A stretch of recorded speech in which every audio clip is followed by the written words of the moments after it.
Was this weekend a missed opportunity in terms of taking another big swing at the car? Yeah, I mean, probably so. Possibly there'll be others, but certainly it could have, we could have loosened up one or two areas and then maybe not had the big, financial cost that would have cost to have, the way I saw it is, here's are the things that we're going to police and everything else is kind of open. And, as well as I do, it's what's open is hundreds of things at that point. So I just think, maybe just allowing one or two changes, something that, is it ride heights? Can we just say, forget the ride heights when we come here? Could it be that we put a 750 tapered spacer back on the car? It's just some of those things I think could be needle movers that, certainly we need to try to get on these cars. What should a driver do to win the $1 million prize, and what would you do? Nothing I wouldn't normally. Truthfully, I'm going to go for it no matter what. And if I'm second, I'm probably going to try to rough up the guy if I can get to him. But that's the same thing that anyone would do to me in those circumstances. So, to me, it's very similar to a normal race weekend. The prize money really doesn't move the needle as far as motivation. It's more from the prestige of the event itself. Have you kept up with Kyle's month of May at all, and has him being there the last couple of years given you any interest in running? A little, but not much. They said earlier that he unfortunately had another crash today, which sucks, and hope they can fix it. I don't really know how those cars They're work. back on track. Yeah, okay, gotcha. So yeah, there you go. I guess it doesn't matter, which is awesome, for them. So looking forward to keeping up with it. Hopefully next week. In between, running around on race day morning, but wish him the best, and looking forward to keeping up.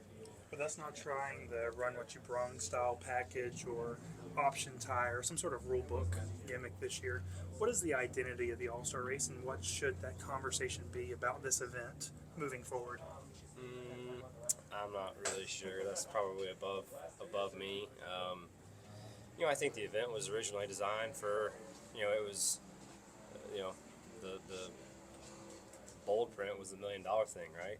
That's what I remember about it when it first came along. Was like, $1 million. When that came, it was like, just the craziest thing ever, at the time, because that wasn't a thing back then. And I think the event was made and designed to just be a fun kind of environment for the drivers and get the crew members involved and whatnot. So I think I've got to go qualify here in a minute, but.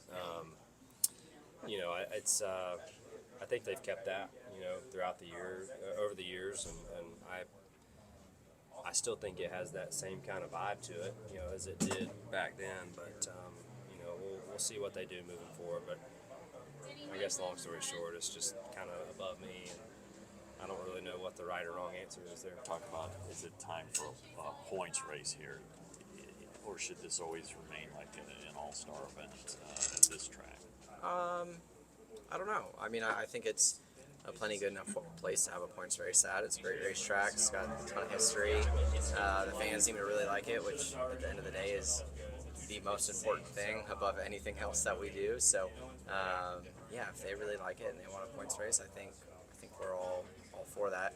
Honestly, as a race car driver, I don't really think it matters what I think as far as if it should have a points race or not, but if my opinion mattered, I would say, it should have one. One of the things, today at Indy, Kyle crashed and walked away, and after his interview, he's like, I just learned to just move on pretty quickly, and we'll be fast and we'll be okay tomorrow. Yeah. We've seen that attitude out of him before, and I'm curious, how easy is it as a driver to have that type of thing is when something doesn't go well, or especially when a lot of people are watching, and try to shove it off. Oh, I'm sorry. He's like, I don't care what you have to say about me. I'm just kidding. No, I think Kyle does a really good job of that. I'd say that's something that is mentally more difficult for me. I wish I was better at it than I am, but Kyle is really, really good at that. So yeah, I'm excited to watch him all week in Indy. Obviously, cheering him on the best we can, and yeah, bummed to see him crash, but glad he's okay. And I think I saw he was already getting more laps. So. They set the car back out. I don't know if he got back out on track Okay. or not, but I'm not sure if they did. But you said, I get the sense that you kind of take more things to heart. So, like Yeah. you say, it's everybody's different. Yeah, I definitely take everything to heart. I just care a lot about how we run and how we perform, and I'm not good at like being able to not care, I guess is the best way to put it. Like, I'm not good at being like, oh well, we struggled this week or whatever. Like, it's just not okay. So I don't know, I think everybody's different with that. I wish I was better at it. That's certainly not my favorite thing about myself, but yeah, some guys are better at it than others.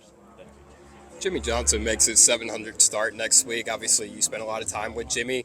What's one moment that stands out, either working with him or just racing him as a Just a human being that he is. Like, he's such a good person. So fun to be teammates with him as long as I was, and I learned a lot from him. He was an open book in every circumstance, and I always really appreciated that. So, yeah, excited for him to get his 700th start. That's really cool. Another milestone in the GOAT's career.